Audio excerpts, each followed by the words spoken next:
வணக்கம் நண்பர்களே. நம்ம வாழ்க்கையில எத்தனையோ தடவை கோவத்திலேயோ அவசரத்திலேயோ எதையாவது பேசிட்டு அப்புறமா ச்சே இப்படி சொல்லியிருக்க கூடாதோ, கொஞ்சம் பொறுமையா இருந்திருக்கலாமோன்னு நாம வருத்தப்பட்டிருப்போம் இல்லையா? ஏன்னா நம்ம வாயிலிருந்து வர்ற வார்த்தைகள் சில சமயம் பெரிய பிரச்சனைகளை கொண்டு வந்துடும். ஆனா சில நேரங்கள்ல பேசாம அமைதியா இருக்கிறது பேசுறதை விட பல மடங்கு சக்தி வாய்ந்ததா இருக்கும். எந்த மாதிரி சூழ்நிலைகள்ல அந்த அமைதி நமக்கு கை கொடுக்கும்னு வாங்க தெரிஞ்சுக்கலாம். முதலாவது, கோபத்தை கையாளும்போது நாம அமைதியா இருக்கணும். நம்மள யாராவது கோபப்படுத்திட்டா உடனே பதிலுக்கு கத்துறது இல்ல கோபமா பேசிடுறது இயல்புதான்.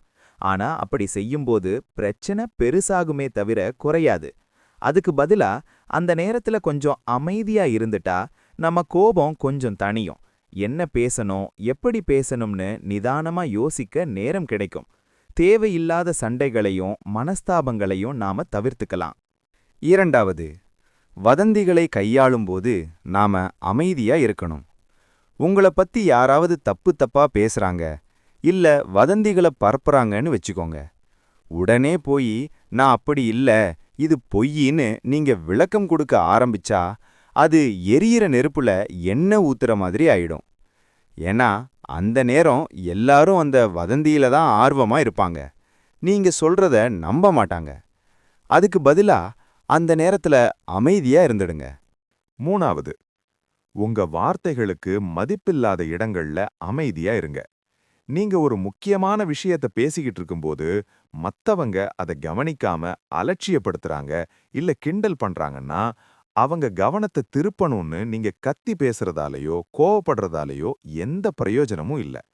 அந்த இடத்துல டக்குன்னு பேச்சை நிறுத்திட்டு அமைதியா இருங்க. அந்த திடீர் அமைதி அவங்க கவனத்தை உங்க பக்கம் திருப்பும்.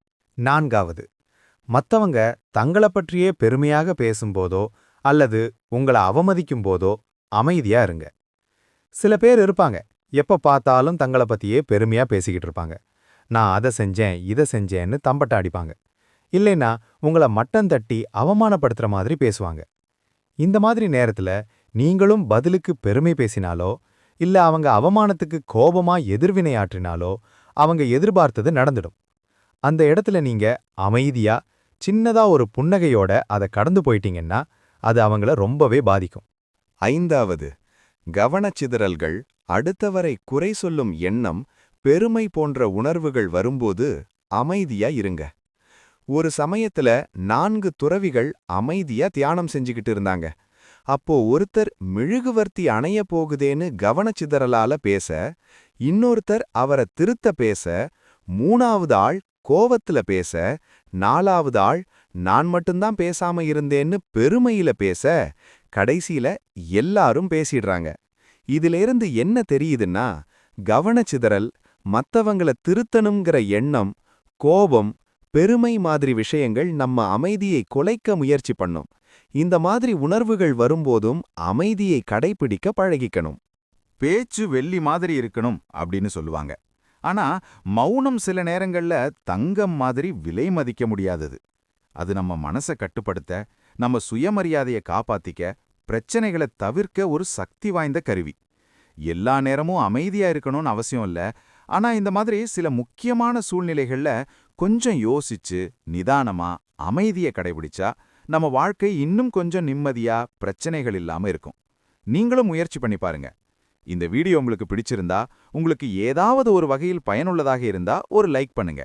மேலும் இது போன்ற பயனுள்ள வீடியோக்களுக்கு நம்ம சேனலை சப்ஸ்கிரைப் பண்ணி சப்போர்ட் பண்ணுங்க.